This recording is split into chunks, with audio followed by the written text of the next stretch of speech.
They say you never truly know the person sleeping beside you. I used to smile at that saying until one quiet Tuesday morning proved it terrifyingly true.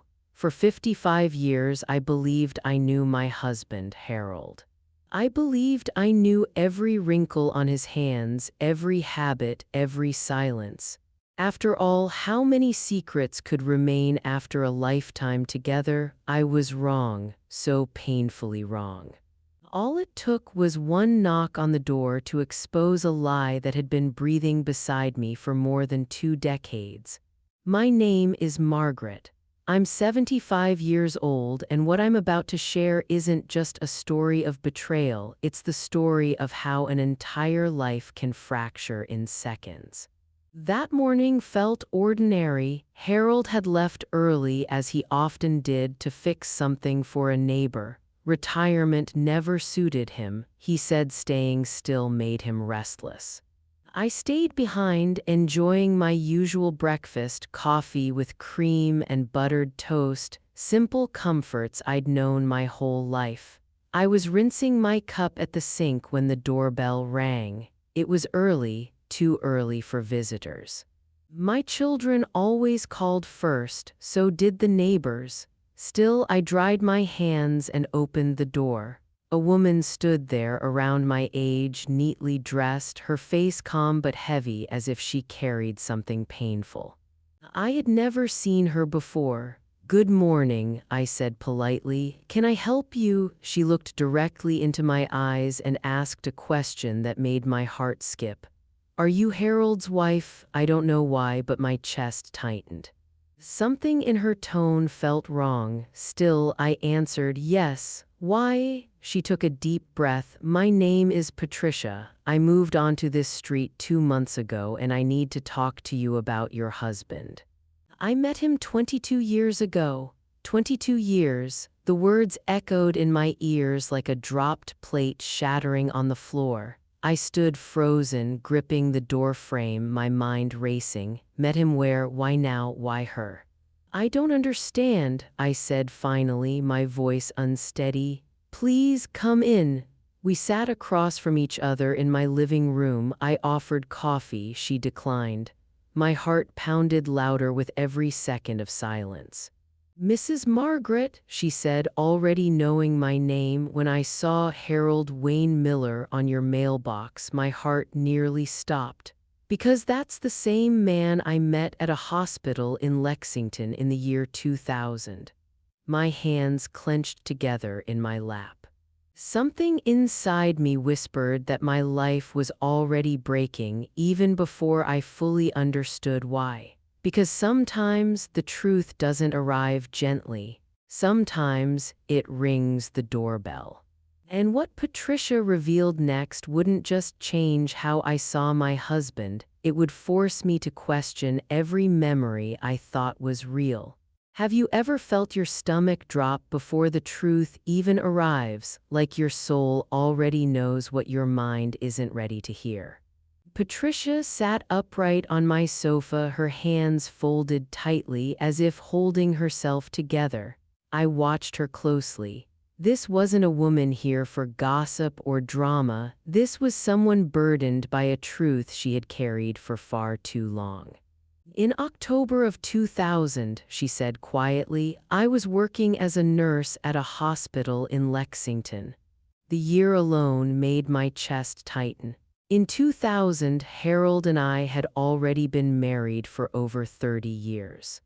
Our children were grown, we were grandparents, our life was settled, or so I believed. "One evening," she continued, "a young woman was brought in. She was in labor, very young, about 20 or 21. She was terrified." My fingers dug into the cushion beneath me. "The man who came with her introduced himself as Harold Wayne Miller," Patricia said. "He said he was the father." The world tilted. I wanted to speak. I wanted to laugh, deny it, interrupt her with logic, but my mouth refused to move. "He stayed by her side the entire time," she went on. "He signed every document, every form." When the baby was born, a healthy baby girl, he held her and cried. I felt dizzy, my vision blurred. My Harold in a hospital room holding another woman's child. Patricia's voice trembled. 2 days later, the young woman disappeared. She left a note saying she couldn't be a mother, that she was afraid, that she couldn't handle the responsibility. Tears streamed down my face before I realized they had started. When I came in for my shift on the third day, Patricia said, your husband was sitting alone in the hallway with the baby. He was sobbing. I pressed my hand over my mouth to keep from making a sound. He registered the child as his daughter, she continued softly. The mother surrendered her rights. The baby was given his last name. He left the hospital with her in his arms. The silence in the room felt suffocating. So, you're telling me, I whispered, my voice barely there, that my husband has a daughter who is 22 years old and I never knew? Patricia nodded, tears filling her eyes. I'm so sorry, Mrs. Margaret, my mind spiraled. I replayed every year, every memory, every unexplained absence, every moment I had trusted without question. I only came here because I recognized him, she said. Fate brought me to this street. And I believed you deserved to know. She handed me her phone number and left shortly after. When the door closed behind her, the house fell into a silence so heavy it felt alive. I sank into the sofa, clutching a pillow, and cried in a way I never had before. Not just for myself, but for the young woman abandoned, for a baby hidden, and for a life built on lies. Because once the truth is spoken, there is no going back. And when Harold walked through that door later that day, I knew I would have to look into the eyes of a man I no longer recognized and demand the truth. What do you say to the man you've loved for 55 years when you discover he's been living a life you never knew existed? I sat there for hours after Patricia left. Time moved, but I didn't. The clock ticked on the wall, mocking me. Every photograph in the house suddenly felt staged, like props in a play I didn't realize I was acting in. Our wedding picture, family vacations, anniversary dinners, were those smiles real or rehearsed? When I finally heard the front door open, my heart slammed against my ribs. Harold came in whistling like he always did when he was in a good mood. The sound cut through me like a blade. He stepped into the living room, dusty from work, his cap tilted back, his familiar face wearing a smile that vanished the moment he saw me. Margaret, he said softly, what's wrong? You look like you've been crying. I stared at him. Studied every wrinkle, every line I thought I knew by heart. This man had slept beside me for decades, and yet I didn't know him at all. Sit down, I said, pointing to the sofa. Something in my tone made him obey without question. A woman came here today, I said slowly. Her name is Patricia. I saw it then, just a flicker but unmistakable. His face lost color, his hands tightened against his thighs. She told me she met you 22 years ago, I continued, at a hospital in Lexington. The silence that followed was deafening. Look at me, I said, my voice shaking now. Tell me she's lying. Tell me you didn't have a child with a girl young enough to be your granddaughter. He didn't look up, and in that moment I knew. Speak, I said, standing now. After 55 years, you can't even look me in the eyes. Tears rolled down his face. I had seen him cry only a handful of times in our entire marriage. This was different. This was fear. Yes, he whispered, it's true. The confession felt like a physical blow. He told me everything, how he met Audrey at a pharmacy. How she was young, struggling, alone, how the attention made him feel needed, how one mistake turned into months of betrayal. She got pregnant, he said, voice cracking. I panicked. I was terrified you'd find out. I felt sick. When the baby was born, he sobbed, I held her, Margaret, she was perfect. And then Audrey disappeared. I wrapped my arms around myself, shaking. I gave the baby to my sister, he admitted. Barbara, she raised her as her own. Savannah, that's her name. Savannah, the name echoed like thunder. For 22 years, he continued, I sent money, I watched her grow through photos, and you never knew. I backed away, my chest burning. You didn't just cheat on me, I said. You stole my reality, you let me live a lie. He begged, he cried, but all I felt was emptiness. Go to the guest room, I said coldly. I don't want to see you. That night, I cried until my body gave out, because betrayal doesn't just break trust, it erases who you thought you were. But the worst part wasn't discovering the affair, it was realizing that the people I loved most were about to learn the truth and nothing would ever be the same again. How do you tell your children that the man they admired their entire lives was never who they thought he was? The house felt like a tomb in the days that followed. Harold stayed locked away in the guest room. I moved through the halls like a ghost, eating almost nothing, sleeping even less. Every sound startled me, every silence crushed me. On the third day, I made a decision I couldn't escape. My children deserved the truth. I called Patrick first, my eldest, always steady, always calm. I need you to come over, I said. Bring Sarah and Justin, please, it's urgent. They arrived that afternoon, worry etched across their faces. Patrick hugged me tightly. Sarah's eyes filled with tears the moment she saw how thin I'd become. Justin looked around the house, confused. Where's Dad? He asked. He's in the guest room, I replied. Sit down. They sat side by side on the sofa like children again, waiting for news I wished I never had to give. There's something you need to know about your father, I began. My voice broke immediately. I told them everything, the affair. The pregnancy, the baby girl, the lie about a dead cousin, the truth about Savannah. The room went silent. Sarah covered her mouth, shaking her head in disbelief. Patrick stared at the floor, frozen. Justin stood up abruptly, his fists clenched. He has a daughter, Justin shouted. A secret daughter for 22 years, I whispered. Sarah collapsed into sobs. Patrick finally spoke, his voice hollow. Did he admit it? Yes, I said. He confessed everything. Justin stormed toward the hallway. I'm going to kill him. Patrick grabbed his arm. Stop, this won't fix anything. Harold appeared in the doorway, pale and broken. When he saw his children, his shoulders slumped.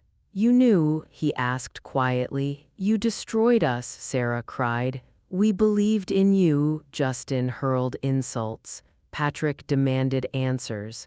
Harold said nothing that could undo what he'd done. Then Sarah asked the question that cut deepest. Mom, are you staying with him? I didn't have an answer. When they left, the house fell silent again. Harold stood alone in the doorway, staring at the floor. You didn't just destroy me, I said. You destroyed them too. He nodded, tears streaming. That night I understood something devastating. Truth doesn't just hurt, it shatters generations. But amid all the ruin, one question refused to leave my mind. What about the girl at the center of it all, the daughter who never asked to be born? What do you do when the person you've never met becomes the heaviest presence in your life? After my children left that day, the house felt emptier than ever, not quiet, empty, as if the walls themselves had stepped back from me. Harold returned to the guest room without a word, and I didn't stop him. I didn't want explanations.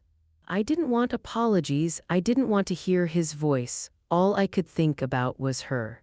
Savannah, a young woman, 22 years old, finishing college, living her life unaware that everything she believed about her past was a lie. Unaware that her father had been alive all along, unaware that she had siblings and a stepmother who never knew she existed. For weeks, I couldn't sleep. Every time I closed my eyes, images formed in my mind. A baby in a hospital hallway, a little girl blowing out birthday candles, a teenager graduating, smiling for photos I had once admired without knowing the truth. I lost weight. Food had no taste. Even water felt heavy in my mouth. The doctor called it depression and handed me pills, but no medicine could dull the ache of betrayal wrapped around my chest. Harold became a shadow. He moved carefully, quietly, as if afraid even the sound of his footsteps might anger me. Sometimes, late at night, I heard him crying in the guest room. It stirred something in me, not forgiveness, not love, but a painful understanding that he, too, had lost everything. Still, my heart refused to soften. It was Sarah who finally asked the question out loud. "Mom," she said one morning, stirring her coffee, "have you thought about meeting her?" I froze. "Meeting Savannah," I repeated. "She's not to blame," Sarah said gently. "She grew up believing a lie too." I wanted to scream that I knew that. I wanted to say her innocence didn't erase my pain, that every thought of Savannah reminded me of my husband's betrayal. But the question wouldn't leave me. Should she know the truth? Did I have the strength to face her, or would meeting her destroy me completely? Days later, as I sat on the porch staring at the street, Patricia appeared again. She sat beside me quietly, no judgment in her eyes. "Bitterness is like drinking poison and waiting for the other person to die," she said softly. "Savannah didn't create this storm. She's just trapped in it." Her words settled deep inside me. That night I made a decision that terrified me more than anything before. I knocked on Harold's door. "I want Barbara's number," I said. "I'm going to meet her." His eyes widened in shock, not for him, not for forgiveness, but for myself. Because sometimes the only way to survive betrayal is to face the innocent soul standing in its shadow, and that meeting would change everything. Have you ever taken a step forward knowing it might break you, yet stayed still would destroy you even more? The moment I asked for Barbara's number, something shifted inside me. Fear was still there, but so was resolve. I wasn't doing this for Harold. I wasn't doing it to fix a marriage already cracked beyond recognition. I was doing it because I refused to let bitterness be the final chapter of my life.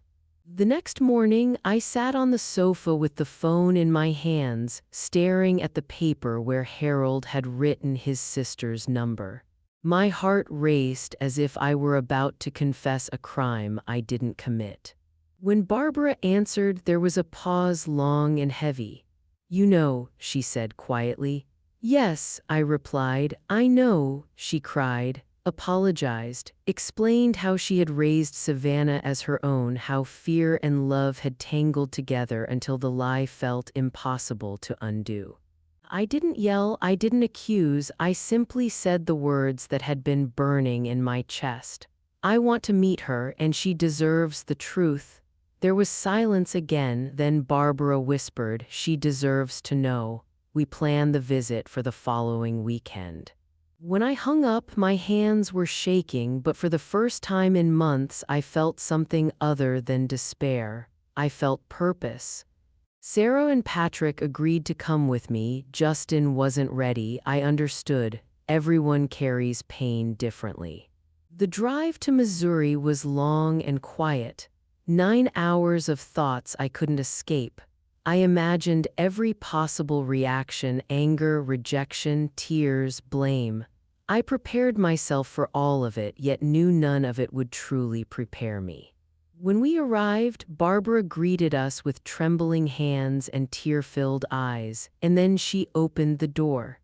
Savannah stood there, tall, slim, nervous, and with Harold's eyes. My breath caught in my throat. It was undeniable, the shape of her face.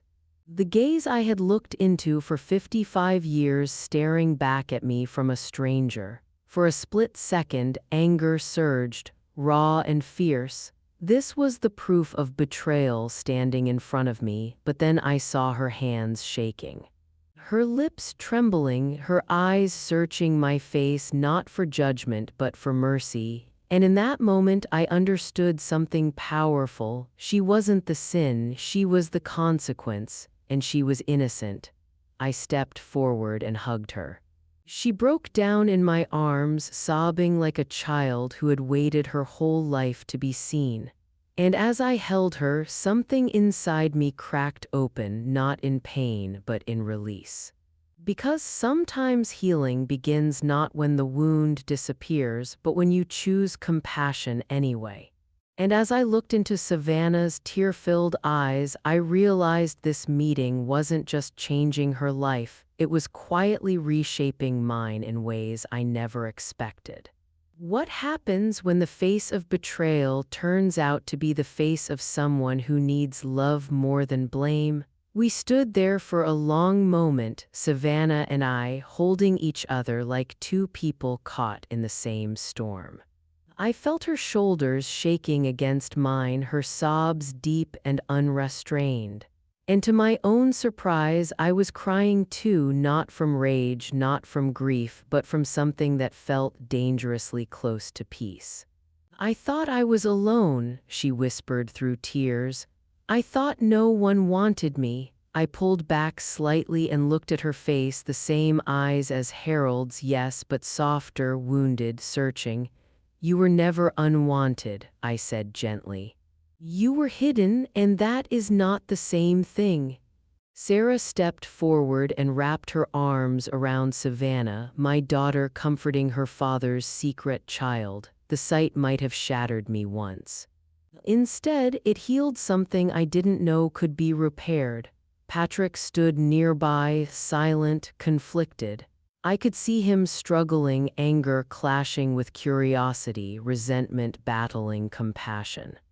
Eventually, he moved closer, awkwardly placing a hand on Savannah's shoulder. "I don't know how to do this yet," he admitted, "but you're my sister." Savannah cried harder at that. We spent the rest of the evening talking, real talking. She told us about her childhood, how Barbara raised her with love but never answers, how she always felt something was missing. How she studied hard, dreaming of becoming a teacher because she wanted to give children the stability she never felt. I watched her speak, noticing her kindness, her humility. This wasn't a product of betrayal. This was a good soul born into chaos. That night, lying awake in Barbara's guest room, I reflected on everything. For months, I had let Harold's sin define my reality. I had carried his guilt like it was mine to bear. But meeting Savannah changed the shape of my pain. I still hated what Harold did. I still mourned the marriage I thought I had.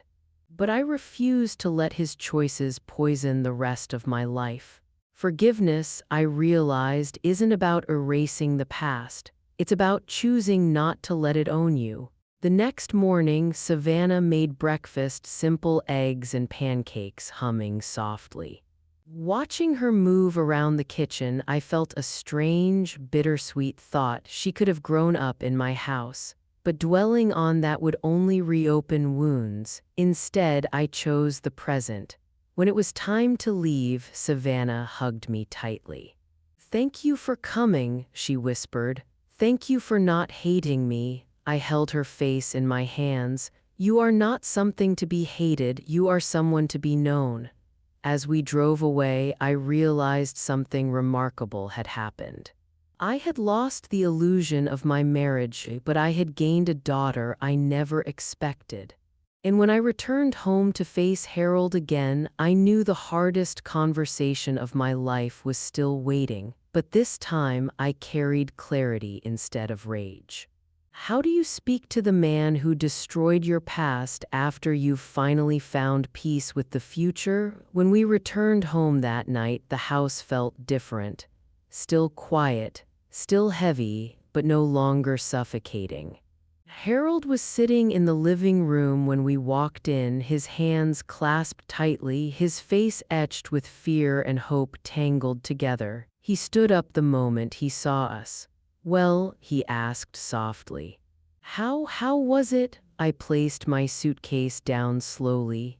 Sarah and Patrick stood behind me, silent. "It was good," I said at last. "Savannah is a good young woman, kind, strong. She didn't deserve any of this." His shoulders sagged with relief and shame all at once. Patrick spoke next, his voice steady but cold. "She's hurt, confused, angry, but she's stronger than most people would be." Harold sat back down, covering his face. "I don't deserve her. I don't deserve any of you." "No," I said plainly, "you don't." The words landed hard, but they were honest. After Sarah and Patrick left, the house settled into silence again, just the two of us sitting across from each other like strangers. I made myself a cup of tea and returned to the armchair. "I need you to listen," I said. "Not interrupt, not defend yourself." He nodded. "I may never forgive you," I continued.